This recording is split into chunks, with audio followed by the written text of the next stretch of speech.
Hi friends, మొదటి రోజు వినాయక నిమజ్జనం చేస్తున్నాము. ఇదిగో మా ఇంట్లో అయితే కూర్చోబెట్టిన వినాయకుడిని ఈరోజు మా దగ్గరలో ఉన్న గోదావరి నది, మా ఊర్లో ఉన్న గోదావరి నదికి అయితే తీసుకొచ్చాము. చూడండి, మేము మా పిల్లలతోటి వచ్చాము. ఇదిగో ఎవరైతే పని మా నాన్నగారు చూడండి. ఇది పక్కన ఉందంతా గోదావరి.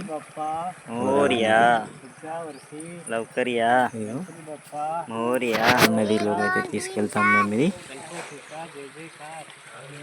చూడండి, బాగా వచ్చినాయి వాటర్ అయితే ఈసారి. ఇప్పుడు నిమజ్జనం అయితే చేసేస్తున్నాం. చూడగలరు. గణపతి బప్ప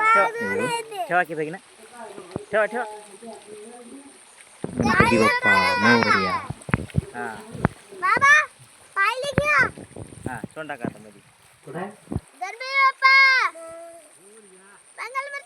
మోరియా